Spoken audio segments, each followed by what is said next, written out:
बड़ी खबर दिल्ली से है। एयरपोर्ट का छज्जा गिर गया है। इस बीच एक बड़ी खबर है, एयरपोर्ट का छज्जा गिर गया है। छज्जा गिरने से कार क्षतिग्रस्त हो गई है। बाल बाल सवारी बची है। बाल बाल सवारी बची है। ये दिल्ली एयरपोर्ट से खबर है, जहां पर एयरपोर्ट का छज्जा गिर गया है। अंतरराष्ट्रीय एयरपोर्ट, इंटरनेशनल एयरपोर्ट भी इसे कहा जाता है। आप यहां से देश दुनिया के किसी भी कोने में जा सकते हैं। अगर वहां का छज्जा गिर सकता है, इसमें कोई नहीं है, तो सवाल तो पूछा जाएगा ही, और सवाल उठेगा ही। अगर आप सवालों से बचेंगे तो बेहतर काम कीजिए। बारिश की वजह से छज्जा गिरा है। एयरपोर्ट, दिल्ली एयरपोर्ट का छज्जा गिरा है। छज्जा गिरने से कार क्षतिग्रस्त हो गई है। बाल बाल सवारी बची है।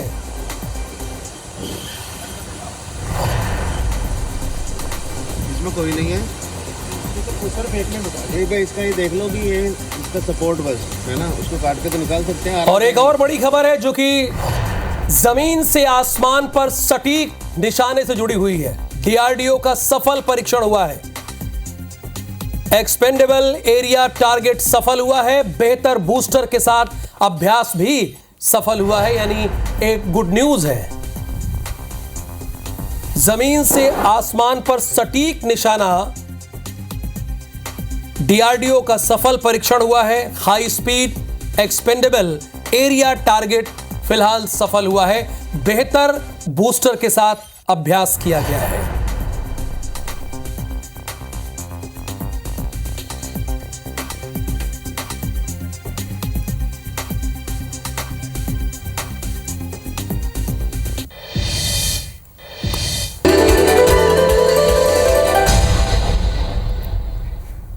नमस्कार, शुरू करते हैं मॉर्निंग प्राइम में 7 की बड़ी बात का। सबसे पहले देखेंगे इस वक्त की जो बड़ी खबरें हैं, यानी जिन पर दिन भर चर्चा होनी है। हेडलाइंस। अमरनाथ यात्रा के लिए पहला जत्था रवाना। जम्मू कश्मीर के उपराज्यपाल मनोज सिन्हा ने दिखाई हरी झंडी। कल से शुरू होगी यात्रा। रायपुर में आज होगी यूनिफाइड कमांड की बड़ी बैठक। सीएम साय और गृह मंत्री विजय शर्मा होंगे शामिल। पड़ोसी राज्यों के आला अधिकारी भी होंगे शामिल। मध्य प्रदेश में पेपर लीक का ड्राफ्ट तैयार। 1 करोड़ जुर्माना और 10 साल की सजा का प्रावधान। मानसून सत्र के बाद लागू हो सकता है अध्यादेश। मध्य प्रदेश में 11 महीने बाद ऊर्जा विभाग ने नई संविदा नीति की लागू। राज्य में संविदा नौकरी और सुरक्षित, सीधे बर्खास्त नहीं कर सकेंगे। छत्तीसगढ़ के मुख्यमंत्री विष्णुदेव साय आज जाएंगे दिल्ली। कई केंद्रीय मंत्रियों से करेंगे मुलाकात। कैबिनेट विस्तार पर हो सकती है चर्चा। छत्तीसगढ़ कांग्रेस चुनाव से लोकसभा चुनाव में मिली हार की करेगी समीक्षा। कांग्रेस नेता वीरप्पा मोइली, प्रदेश प्रभारी सचिन पायलट और पीसीसी चीफ दीपक बैज रहेंगे मौजूद। और 10 साल बाद T20 वर्ल्ड कप के फाइनल में पहुंच गई भारतीय टीम। सेमीफाइनल में इंग्लैंड को 68 रन से बुरी तरह रौंदा। लिया 2022 सेमीफाइनल का बदला।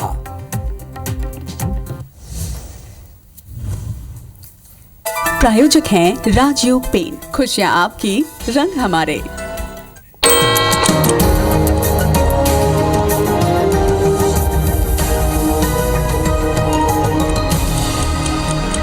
तो सबसे पहली और बड़ी खबर यही है कि T20 वर्ल्ड कप के फाइनल में भारतीय टीम पहुंच गई है। सेमीफाइनल मैच भारतीय टीम ने एक तरफा जीत लिया। चूंकि कल देर रात तक मैच हुआ है, मैं समझ सकता हूं कि आप में से बहुत सारे लोग नहीं देख पाए होंगे। 68 रन से भारत ने इंग्लैंड को 68 रन से हराया है। भारत ने 172 रन का लक्ष्य दिया था। रोहित शर्मा ने काबिले तारीफ इनिंग खेली है। उनकी जितनी प्रशंसा की जाए कम है। बड़े मैच के रोहित शर्मा खिलाड़ी हैं। इसके पहले भी एक शानदार इनिंग और कल भी एक बहुत ही शानदार इनिंग। और हार्दिक पांड्या ने भी अच्छी बल्लेबाजी की। हार्दिक पांड्या के साथ साथ अक्षर पटेल ने एक छक्का मारा है और अक्षर पटेल ने तो धराशायी कर दिया। प्लेयर ऑफ द मैच रहे। 3 विकेट झटके हैं। जॉस बटलर याद है ना, 2022 के T20 वर्ल्ड कप के सेमीफाइनल में 10 विकेट से जीते थे, उनको अक्षर पटेल ने ही आउट किया।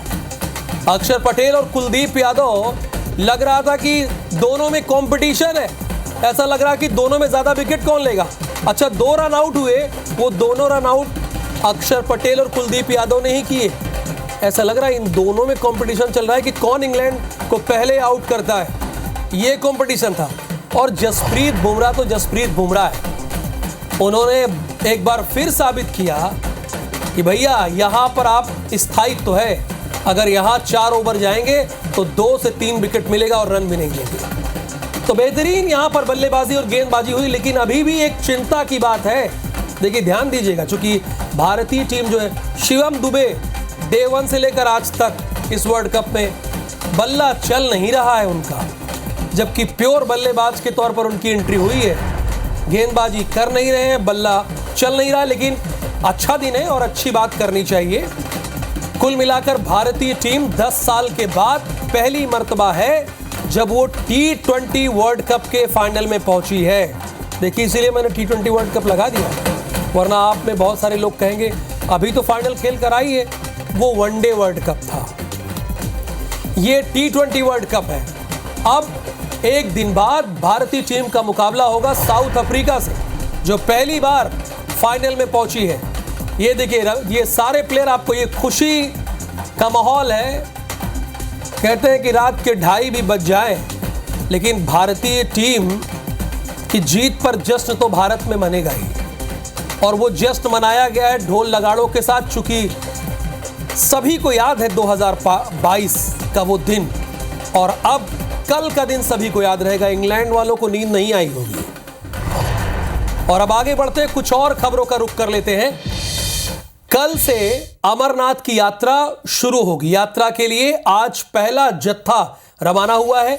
जम्मू कश्मीर के एलजी मनोज सिन्हा ने हरी झंडी दिखाई है। 52 दिनों तक अमरनाथ की यात्रा चलेगी। 52 दिनों तक अमरनाथ की यात्रा चलेगी। कल से अमरनाथ की यात्रा शुरू होगी। एलजी मनोज सिन्हा ने हरी झंडी दिखाई। 52 दिनों तक अमरनाथ यात्रा चलेगी। जम्मू कश्मीर के एलजी मनोज सिन्हा ने हरी झंडी दिखाई।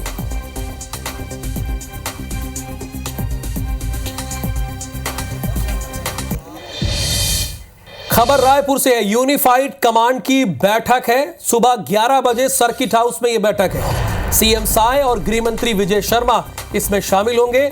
बैठक में डीजीपी और नक्सल एडीजी शामिल होंगे। पड़ोसी राज्यों के पुलिस अधिकारी भी इसमें शामिल होंगे। यूनिफाइड कमांड की बैठक है आज। सीएम साय और गृह मंत्री विजय शर्मा भी शामिल होंगे इसमें, और इसके साथ डीजीपी और नक्सल एडीजी भी इस बैठक में शामिल होंगे। और पड़ोसी राज्य, यानी पड़ोसी राज्य का मतलब ओडिशा है, पड़ोसी राज्य मध्य प्रदेश है, और इसके साथ महाराष्ट्र है। ये छत्तीसगढ़ के पड़ोसी राज्यों में से एक है। महाराष्ट्र, मध्य प्रदेश और ओडिशा। तो यहां के भी सीनियर अधिकारी इस बैठक में शामिल होंगे। भोपाल से खबर है। मध्य प्रदेश में जल्द लागू होगी चेक पोस्ट व्यवस्था। परिवहन विभाग की समीक्षा बैठक में सीएम ने निर्देश दिए हैं। गुजरात की तर्ज पर चेक पोस्ट व्यवस्था लागू की जाए। ट्रांसपोर्टर्स ई चेक पोस्ट वेबसाइट पर फीस जमा कर सकेंगे। जांच में दोषी पाए जाने पर दोगुनी फीस जमा करने का प्रावधान है। नागरिकों को सस्ती परिवहन सेवाओं का लाभ देने के निर्देश सीएम डॉक्टर मोहन यादव ने दिए हैं। परिवहन विभाग की समीक्षा बैठक में सीएम ने ये निर्देश दिए हैं, और ये निर्देश जो दिया है ये ठीक भी है।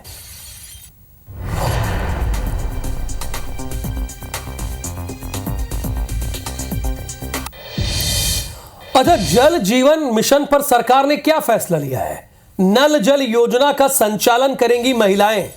नल जल योजना का संचालन महिलाएं करेंगी। सीएम डॉक्टर मोहन यादव का अफसरों को यह सीधा निर्देश है। मंत्रालय में समीक्षा बैठक के दौरान उन्होंने निर्देश जारी किया है।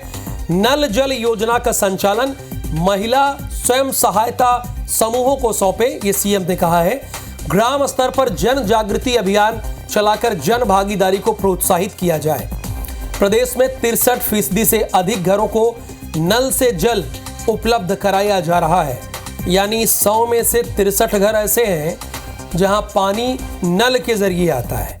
हैंडपंप कुएं के जरिए ना होकर 63% ऐसे घर हैं, यानी 100 में 63 घर ऐसे हैं मध्य प्रदेश में जहां पर सीधे डायरेक्ट नल से पानी आता है।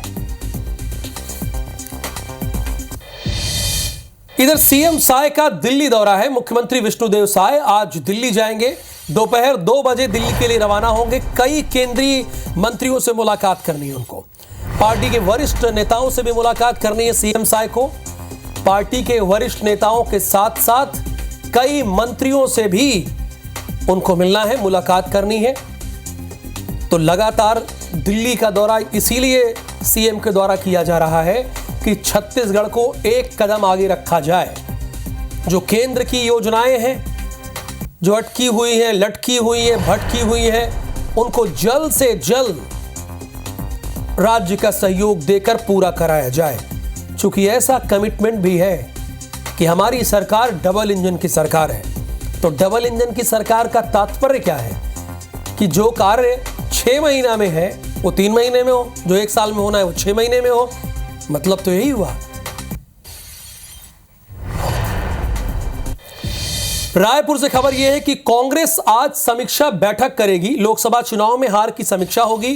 रायपुर और महासमुंद में हार पर चर्चा होगी। आज रायपुर और महासमुंद में कांग्रेस नेता एम वीरप्पा मोइली इसकी समीक्षा करेंगे। प्रभारी सचिन पायलट और दीपक बैज मौजूद रहेंगे।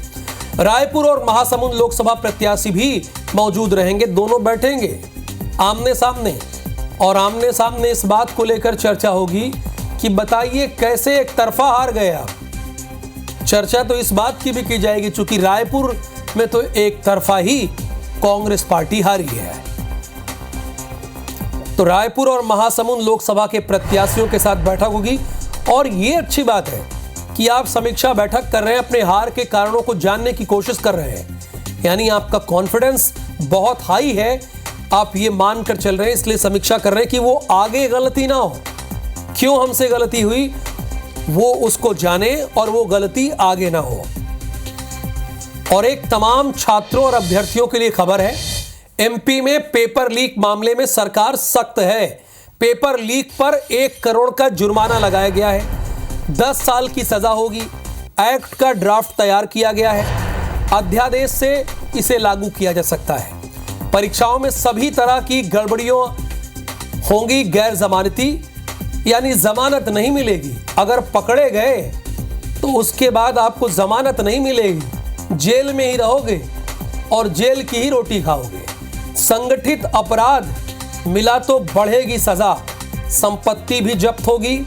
मॉनसून सत्र के बाद अध्यादेश के जरिए लागू किए जाने की तैयारी है। स्कूल शिक्षा विभाग ने विधि विभाग को ये ड्राफ्ट भेज दिया है। चूंकि मध्य प्रदेश में और उत्तर प्रदेश में पेपर लीक ऐसा हो गया है जैसे सुबह का नाश्ता ऐसा हो गया है। बच्चे पेपर देकर आते हैं, उसके बाद सोचते हैं कि रिजल्ट कब आएगा, ये नहीं सोचते।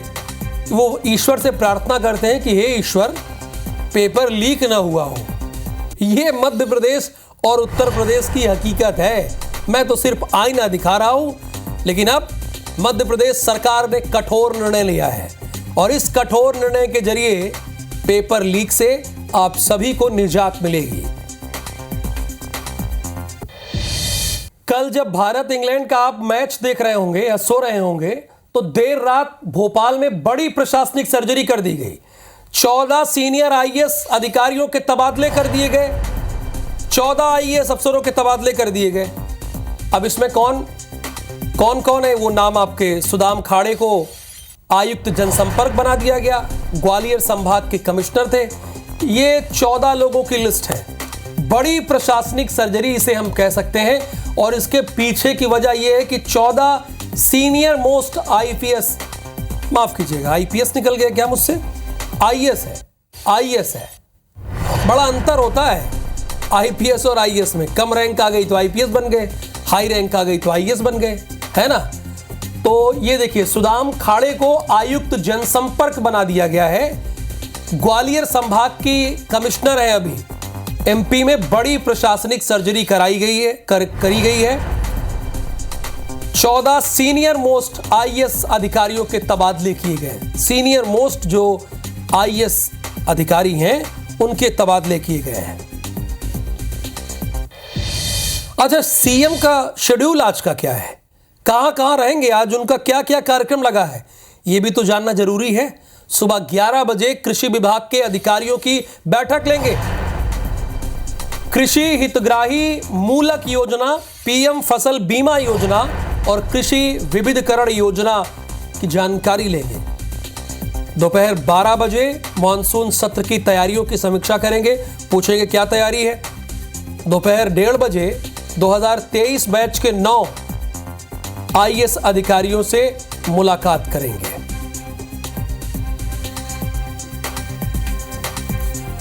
तो ये सीएम का शेड्यूल है आज का।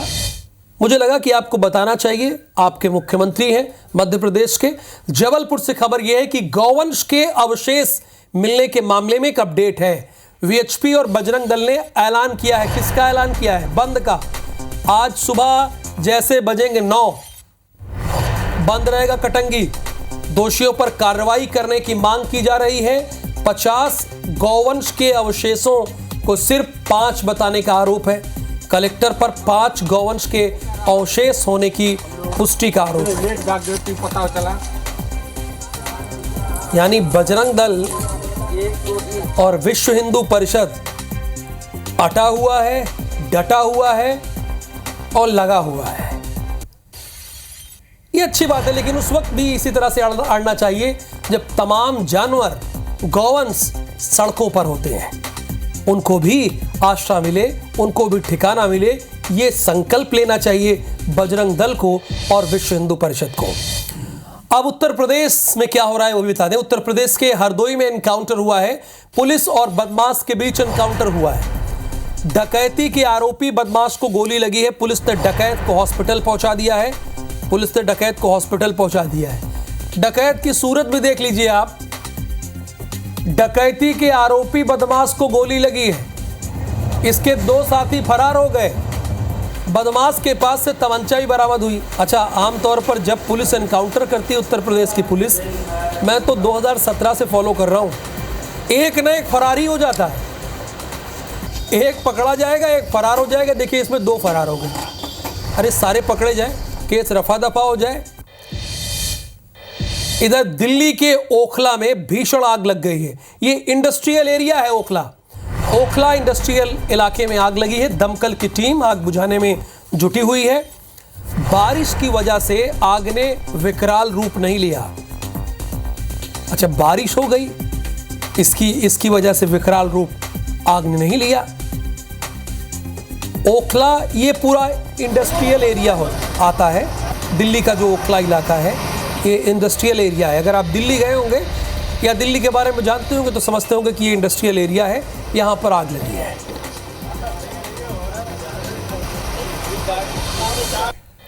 भारतीय सेना का एक और कमाल है, और ये कमाल आपको जानना है कि नहीं?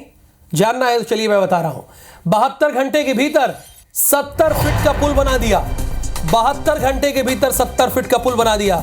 सिक्किम में बेली ब्रिज बनाया गया है। जवानों ने पुल को शुरू भी कर दिया। ये 72 घंटे में बना है। सैल्यूट कीजिए इन सभी को जहां पर भी है टेलीविजन के सामने।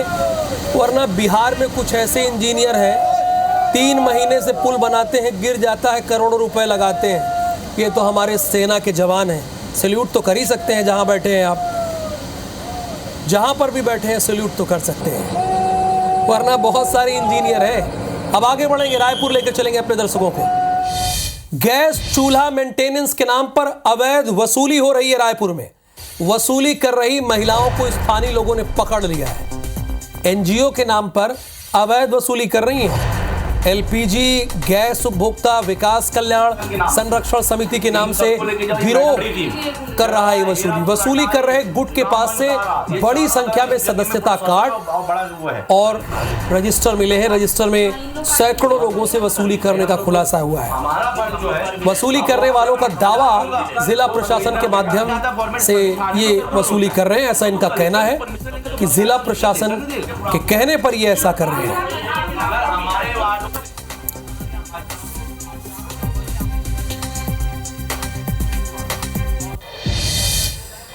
अब मौसम का अपडेट। छत्तीसगढ़ में मानसून एक्टिव हो गया है। रायपुर में सुबह से बारिश हो रही है। बारिश से तापमान में गिरावट दर्ज की गई है। लोगों को गर्मी से राहत तो मिल गई है। प्रदेश के कई जिलों में बारिश के आज भी आसार है, लेकिन मौसम बदल रहा है। इस वक्त अपना बहुत ख्याल रखिए।